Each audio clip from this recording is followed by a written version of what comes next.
Hi guys, thanks again for following me. Thanks for watching this video and for checking out my channel. I'm just Megan. You can also find me under the Fibromyalgia Warrior, the Fibro Fog Warrior, the Wheelchair Wonder Woman, Chronic Pain Sucks, and Anxiety is Invisible. Anyways, so today it's Wednesday and April the 1st. And honestly, the fact that we are still living in this unheard of, unprecedented time of COVID-19 or coronavirus version 19 or whatever people want to call it, just suckiness globally, that seems to me like potentially the biggest April Fool's Day joke, other than the fact that sadly it's not a joke, it's real. And there are lots of people who have lost their lives already, which is so tragic. And honestly, it seems as though there's going to continue to be more until this peak is sort of squashed down. So for those of you who are, wiping everything down they bring into their houses, washing their hands, staying home as much as they possibly can, thank you. For those of you who are going out because you work for the NHS, or maybe you work for food delivery services or the post or whatever it could be, thank you. And trusting that you're, washing your hands and you're wearing the appropriate protective equipment. There's never been a time in my life, or that of my kids or my spouse, or even anybody, I can think all the way back to my aunts or uncles. Never in their lives, ever, has there been a time where you have gone, I hope the postman or postwoman has washed their hands or worn special gloves before they've handled my post. And today, that's the new normal, which is crazy. It is. It's really crazy. But I guess it's all about everybody coming together, everybody doing their part, supporting others, whether it's through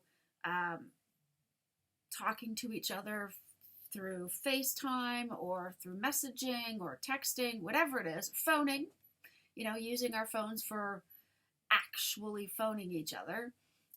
Let's just keep doing that, guys, as much as we can. And this too will pass. I do trust that. It's hard to believe when. I'm confident that it's going to be at least, probably going to be more than 3 months from now, I imagine. And, today I've decided to stay in, just feeling like being around the house today.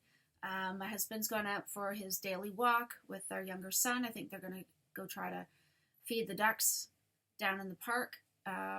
Because they don't have the normal people that would be there throwing them crumbs or leftover buns or seeds or grains, whatever. They're all very hungry right now. So they're taking down some of the oats we don't really need at the moment, and they're going to go feed some of the ducks and all the other birds that will undoubtedly show up. And there's one of my buddies. This is my buddy Ace, my good doggy Ace. And yeah, I guess part of me is just trying it really hard I know that we're in a lockdown and it's for the best. It's to keep everyone as safe and healthy as possible, which makes total sense. I have no problem with it. It's just there are times where it's like, oh yeah, we're out of butter. I'll just pop over to Tesco's, or I'll just take the power wheelchair and I'll go to Sainsbury's in town, and then stopping to go, I can't do that because I have a compromised immune system. Not just because of the fibromyalgia, but for those of you who don't already know, I do suffer with arthritis through mostly in my wrists and my fingers. I also have fibromyalgia, so I have pain in my lower back, through my hips, through my thighs, in my knee joints, all the way down my legs, on my feet and toes, and all that good stuff. And that is constantly in flare mode, like a lot of people. And on top of that, not, mostly because I deal with anxiety. So even though I'm taking medication to help manage my anxiety and also the depression that I struggle with too at times, mine is such that I still get anxious, not nearly to the degree that I used to, but it still happens. It's still there. And I don't know, maybe this is a big test for me because nobody knows exactly when life is going to go back to how it was. And even when it does, I guarantee you that I personally am not going to necessarily shake hands with somebody I've met for the first time. I'll be like, oh, hi, nice to meet you, and keep my hands to myself just because of everything that's happened with this particular virus. I think most people will kind of shy away from shaking hands with somebody that, they haven't met before, or just in general, you know what I mean? I think even when it's over, it's going to change how we are with other people. But I have to say, and it's kind of a weird positive thing, but there has been one positive thing that has happened for me that came just before the major lockdown, which was back on March 19th. I finally saw the lipids consultant. She is a specialist who deals with your lipid levels or your fat levels, so like your triglycerides and where your different cholesterol levels are at, to see if could it be from the family, and if it isn't, if it's dietary or other things, how do we manage it? I've already been on statins, heart medication, since October, I think it was, and she's got me on a higher dosage. Well, the GP put me on a higher dosage to start with. When I spoke to the lipids specialist, she did say that I likely haven't got hereditary hypercholesterolemia, I think is how you say it, which is what my dad and my grandfather both suffered with. But she said in my particular case, what's happened is because I suffered a spinal disc injury 6 years ago, and that sort of set off my fibromyalgia into like an unbelievably unmanageable explosion of pain. The pain is still in my lower back.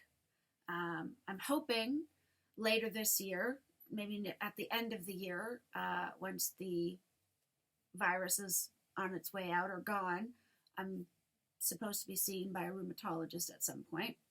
But there's new pains, especially in the bones that you sit on. So not the lower back, but the bones. When you sit down, you can kind of feel the bones like right under your bum cheeks. Yeah. So anyways, those always hurt. My hip joints always hurt. Where the femur is, where that joint to my hips, that sort of groin area always hurts. And that has been something fairly new. So I'm hoping they'll be able to determine what's causing that. But the other thing that she did confirm to me is that because of my injuries, because of the high amount of pain medication I'm on to try to manage that pain and the fibromyalgia, as well as the anxiety and the depression, mostly the antidepressants I'm taking completely take away the depression. The anxiety, as I've said, I can manage it better, but it is definitely still there.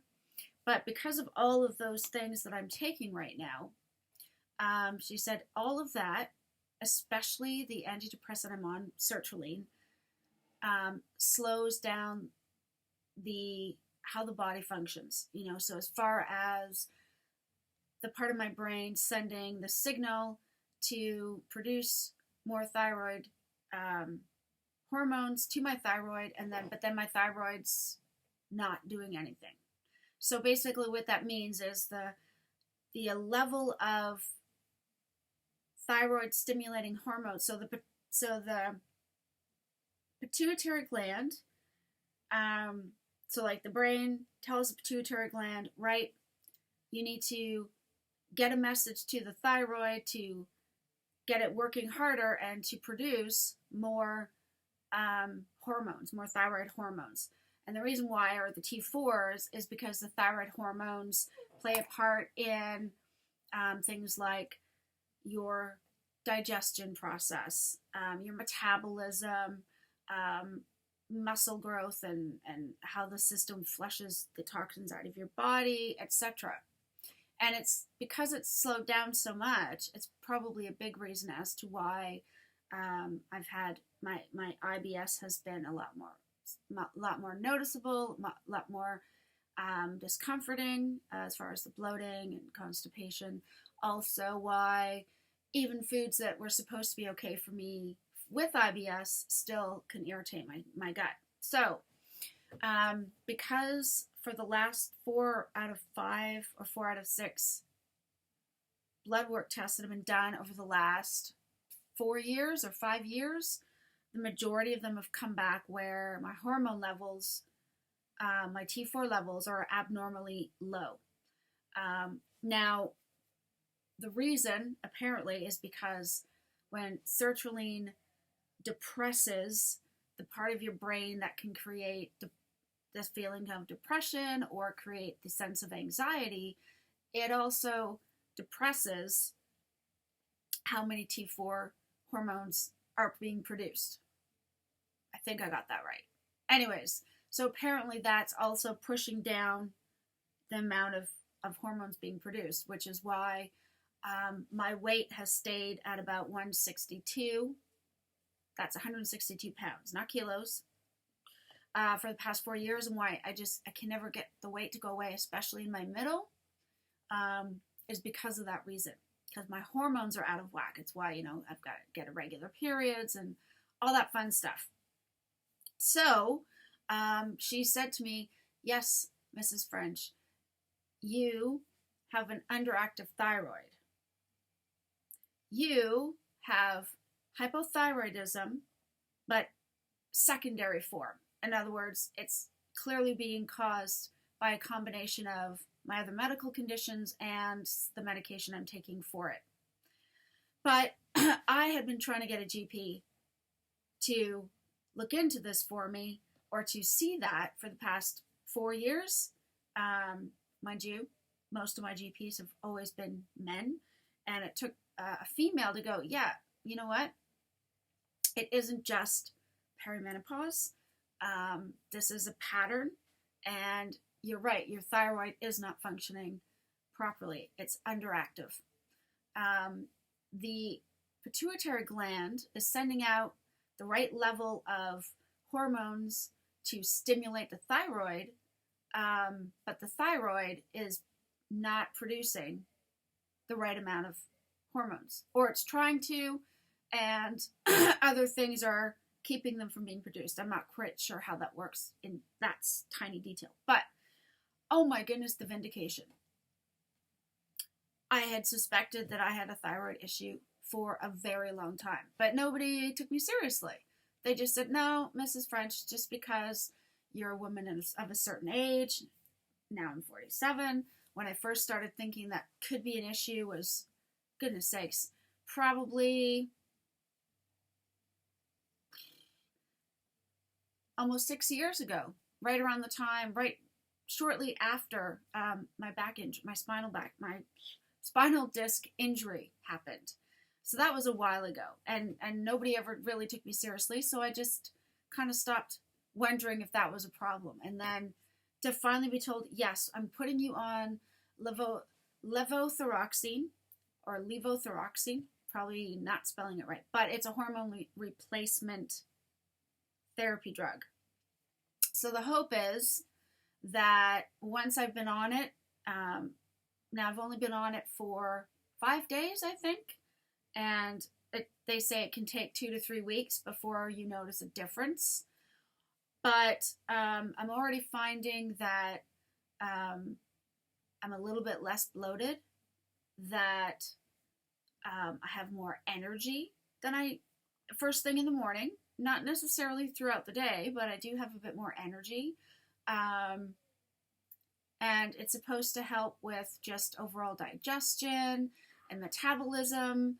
And then hopefully, if I continue to eat properly, and unfortunately, I've had to cut back on refined sugar. I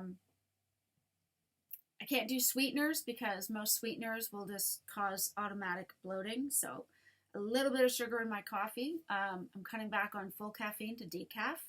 So I'm trying to be really, really good, not eat high levels of fats and stuff like that. Because what happens is if there aren't enough T4 hormones to help, say, the liver with breaking down the food and the kidney with expelling the waste and metabolism in general, just to get all the nutrients into my body, then those organs don't work properly. And it's no wonder I was feeling sick so often.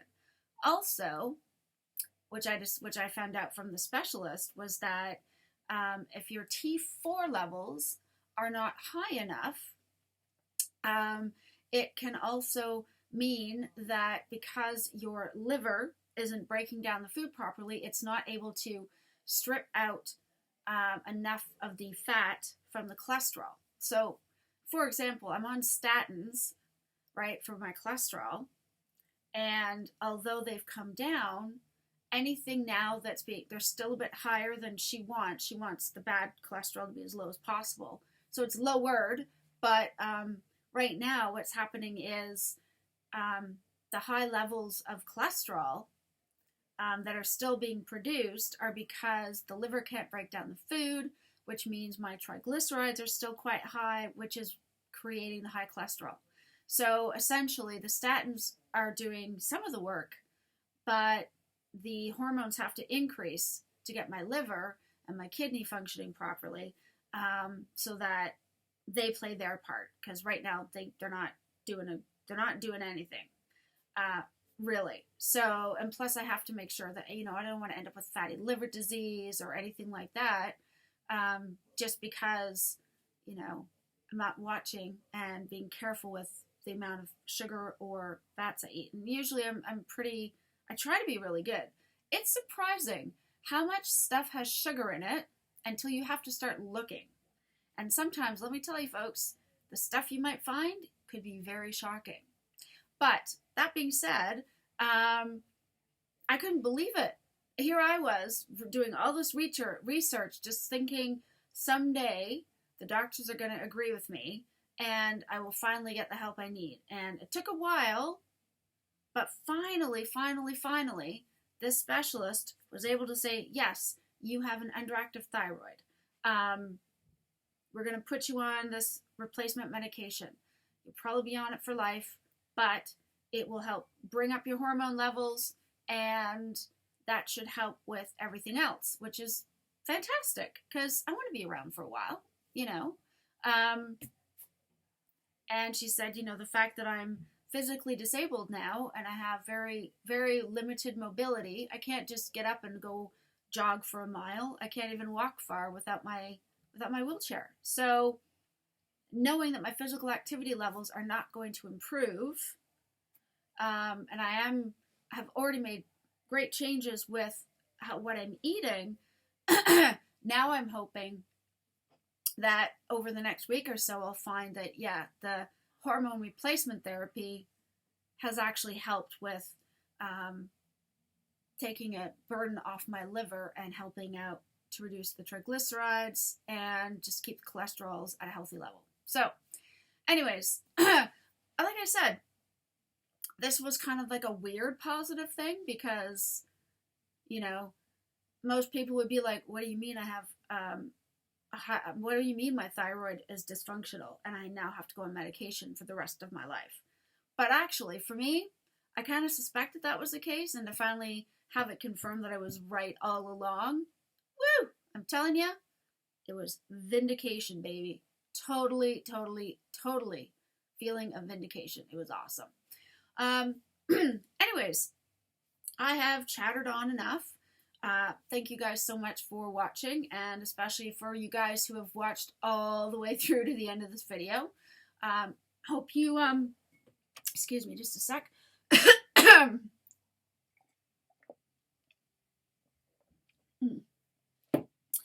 The sertraline gives dry mouth And the levothyroxine makes you thirsty. So between the two, I sound a little bit like that. But anyways, it's all good. So yeah, anyways, guys, I hope you liked the video. Thanks so much for watching. Please feel free to like and comment if you like. Excuse me, if you haven't subscribed yet, it'd be great if you would. It'd be nice to have some more people in the group. But yeah, so for those of you out there who are suffering with multiple chronic illnesses or multiple conditions, I totally get it. I'm where you are. I actually, as a side note, I got a call from the local pharmacy. Normally I get all my medications, they unpack it all and they stick it into blister packs. That way I just pop one open and pour it into my hand and I don't have to remember which, what, and where. But for the next couple of months, they're going to not do that just because they don't want, you know, they don't want patients to get something that their workers have handled, taking them all out and putting them into blister packs. There's just a lot of handling that goes on, and I guess not everybody has, you know, face masks and protective gloves yet. So, which is fine. But maybe next time I get all my medications refilled, and there are 6 different ones that I'm on now. Maybe I'll show you guys a picture of everything I'm taking.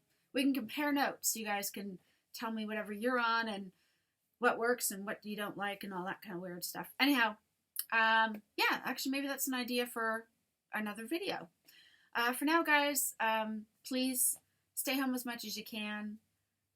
Please wash your hands. Seriously, if you've got wipes or even if you just have dish soap and a damp cloth, wipe down all the cartons of food that come in your house if you're not already. You know, wipe down handles of doors when you first come in. Wash your hands right away.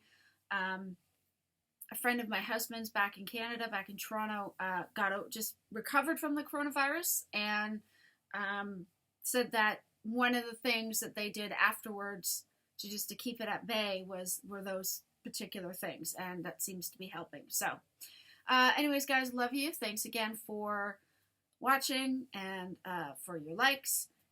Like I said, please subscribe. It'd be great to have you join the group. And next time, I'll see you. Hopefully, yeah, hopefully there'll be some better news going on in the world, and we'll be starting to see the slowing down, at least, of this virus. All right, guys, love you. Take care. Be safe, and see you next time. Bye.